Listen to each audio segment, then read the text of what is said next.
क्या आप जानते हो कि दांत की शुरुआत एक छोटी सी कली बर्ड से होती है, जिस कली को हम बर्ड कहते हैं। अगर यही बर्ड आगे जाके गलत बन जाए या गलत ग्रो हो जाए तो हमारा पूरा का पूरा दांत अफेक्ट हो जाता है।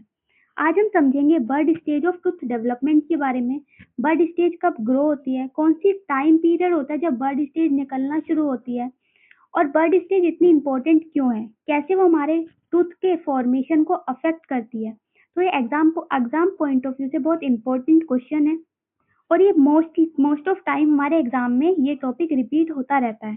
तो चलिए शुरू करते हैं। Hello everyone, welcome to my channel Dental Histozone. मैं आपको इस चैनल पर डेंटल हिस्टोलॉजी से रिलेटेड सारे के सारे चैप्टर के पीवाईक्यू कराती हूँ।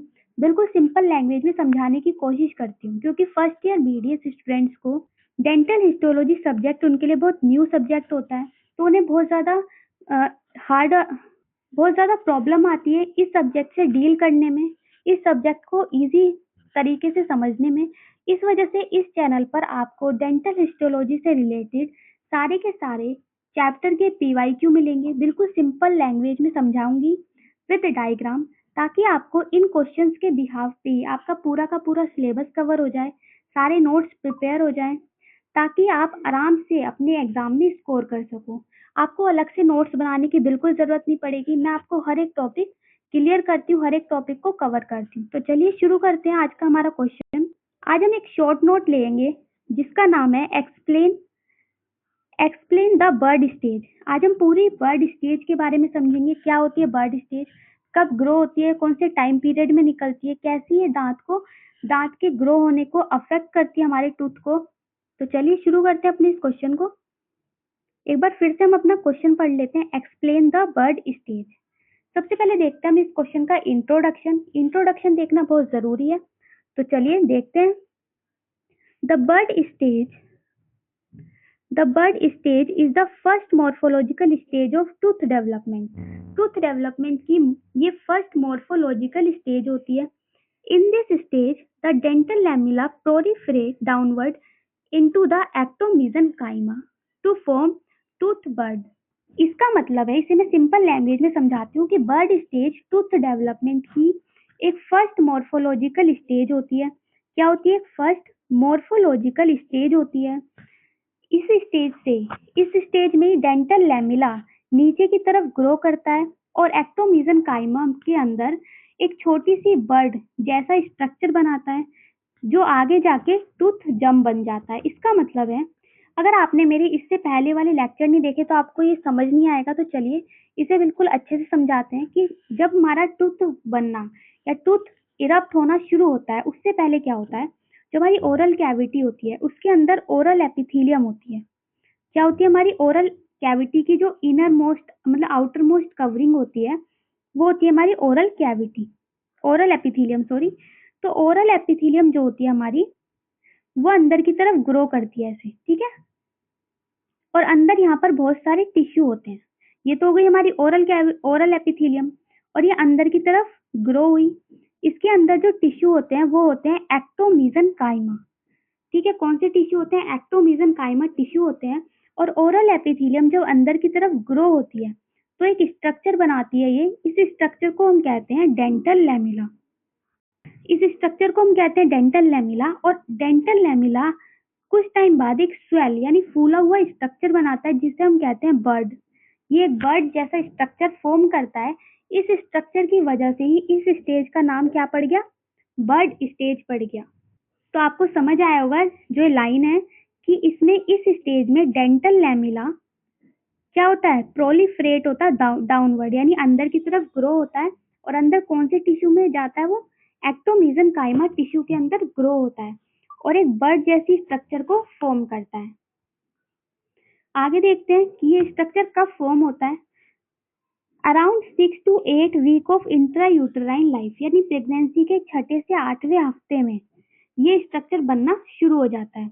और after the formation of dental lamella के बनने के बाद हमारा बर्ड स्ट्रक्चर बनता है। तो सबसे पहले क्या हुआ था? ओरल एपिथेलियम थी। ओरल एपिथेलियम के नीचे टिश्यू थे, कौन से? एक्टोमीसेनकाइमा।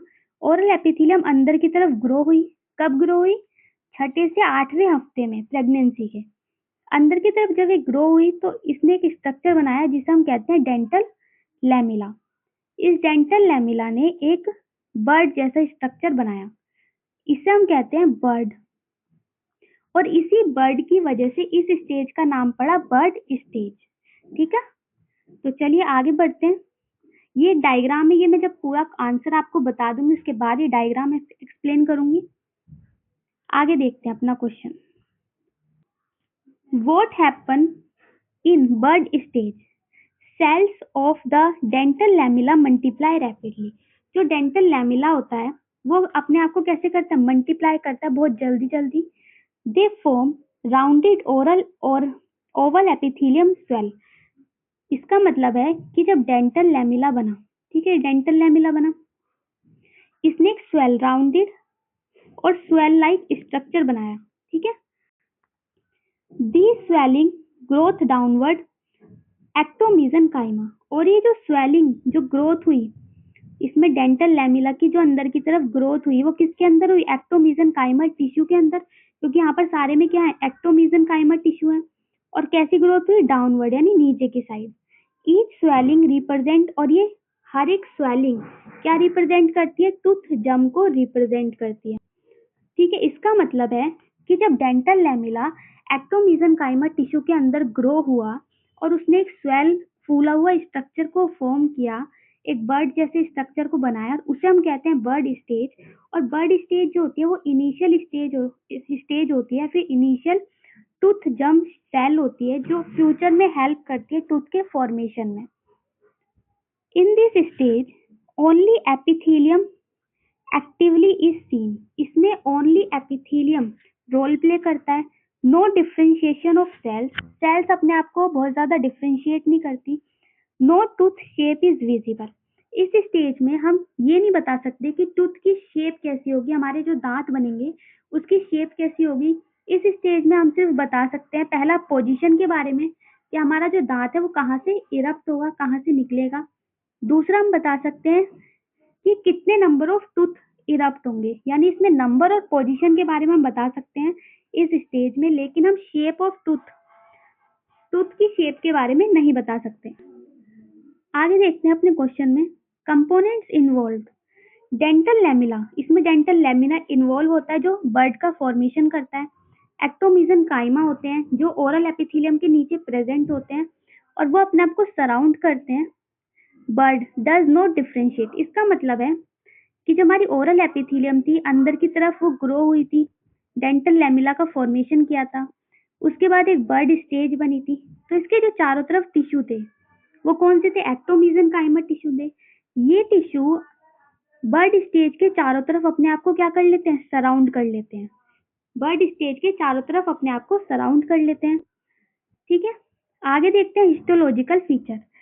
तो ये इस स्टेज में जो बर्ड बनती है वो राउंडेड होती है, ओरल एपिथेलियम से बनती है, ओवल होती है शेप में, क्लोजली पैक्ड होती है, एक दूसरे से बहुत ज्यादा इसकी सेल्स पैक्ड रहती हैं। मिनरल इंटरेक्शन विद सराउंडेड एक्टोमीसेनकाइमा, और इसके चारों तरफ क्या होता है? मिनिमल इंटरेक्शन होता है और सराउंडेड रहती है एक्टोमीसेनकाइमा से। बेसमेंट मेम्ब्रेन इसमें प्रेजेंट रहती है। तो आपको समझ आया होगा कि बर्ड स्टेज क्या होती है। एक बार मैं ओवरव्यू दे देती हूँ, आपको रिकॉल करा देती हूँ कि जो हमारी बर्ड स्टेज होती है उसमें जो हमारी ओरल एपिथेलियम होती है वो अंदर जो एक्टोमीसेनकाइमल टिश्यू होते हैं उसके अंदर ग्रो करती है। उसके बाद वो डेंटल लैमिला का फॉर्मेशन करती है। डेंटल लैमिला क्या होता है? एक बर्ड जैसा स्ट्रक्चर फॉर्म करता है जो राउंडेड और स्वेल होता है, यानी फूला हुआ होता है। उस बर्ड को ही हम बर्ड स्टेज कहते हैं। उस बर्ड के नाम पर ही इस स्टेज का नाम पड़ा बर्ड स्टेज। उसके चारों तरफ थोड़े टाइम बाद उसके चारों तरफ जो होता है एक्टोमीसेनकाइमा अपने आप को सराउंड कर लेता है। तो ये थी हमारी बर्ड स्टेज। ये छठे से आठवें हफ्ते में, प्रेगनेंसी के छठे से आठवें हफ्ते में बनना शुरू हो जाती है। ये स्टेज अगर अफेक्ट हो जाती है तो हमारा जो पूरा का पूरा दांत है वो पूरा का पूरा अफेक्ट हो जाता है। उसकी पोजीशन अफेक्ट हो जाती है, उसकी शेप तो इस स्टेज में पता नहीं लगती, लेकिन पोजीशन और नंबर उसका अफेक्ट हो जाता है। इस वजह से ये स्टेज बहुत इंपॉर्टेंट स्टेज हो जाती है टूथ डेवलपमेंट की, और ये फर्स्ट स्टेज होती है ऑफ टूथ डेवलपमेंट। चलिए अपना डायग्राम देख लेते हैं। जो हमारा डायग्राम है ये आपका माइक्रोस्कोपिक डायग्राम है। आपको एग्जाम में जब भी आंसर रिप्रेजेंट करते हो तो एक डायग्राम बनाना बहुत जरूरी होता है। तो ये बर्ड स्टेज का डायग्राम देखते हैं। सबसे पहले हमारी ओरल एपिथेलियम, ये जो बाहर की कवरिंग है ये हमारी क्या है, ओरल एपिथेलियम है। ओरल एपिथेलियम ही मैंने आपको बताया था अंदर की तरफ क्या करती है, ग्रो करती है अंदर की तरफ। जो अंदर की तरफ ये ग्रो कर रही है डेंटल लैमेला। ये जो स्ट्रक्चर है जो इसने बनाया ये है एनेमल ऑर्गन, ठीक है। एनिमल ऑर्गन जो है हमारा, इसकी पेरिफेरल यानी चारों तरफ जो सेल है वो है पेरिफेरल कोलमनर सेल, और जो इसके सेंटर में सेल है वो है central polyhedral cell. Condensation of ectomesenchyme, इसके चारों तरफ जो टिश्यू है ये है ना, इसे हम कहते हैं एक्टोमीसेनकाइमा। मैंने आपको बताया था कि सराउंड कर लेते हैं एक्टोमीसेनकाइमा टिश्यूज, किसको सराउंड कर लेते हैं, बर्ड को। और ये डेवलपिंग बोन, तो ये पूरा स्ट्रक्चर अगर आपको थ्योरी समझ में आई होगी तो आपको स्ट्रक्चर याद करने की जरूरत नहीं पड़ेगी, आपको आराम से समझ आ जाएगा। तो चलिए आज की वीडियो को हम इतना ही रखते हैं। आज हमने आपको पूरा कंप्लीट पढ़ाया कि बर्ड स्टेज क्या होती है, कौन से टाइम में फॉर्म होती है, और बर्ड स्टेज अगर अफेक्ट होती है तो हमारा पूरा का पूरा दांत कैसे अफेक्ट हो जाता है। अगर आपको कैप स्टेज और बेल स्टेज भी इसी सिंपल लैंग्वेज में चाहिए और बिल्कुल सिंपल तरीके से समझनी है विद डायग्राम, तो आप कमेंट में लिख सकते हैं। इस वीडियो को आप लाइक करें, सब्सक्राइब करें और शेयर करें ज़्यादा से ज़्यादा, ताकि डेंटल हिस्टोलॉजी सब्जेक्ट को आराम से इजीली जो फर्स्ट ईयर BDS स्टूडेंट है वो इजीली समझ सके, अपने एग्जाम में अच्छे से स्कोर कर सकें। तो चलिए अब हम कल नेक्स्ट अपकमिंग वीडियो लाएंगे आपके लिए, एक नया PYQ के साथ आएंगे। चलिए आज की वीडियो को यहीं पर ही खत्म करते हैं। Bye bye.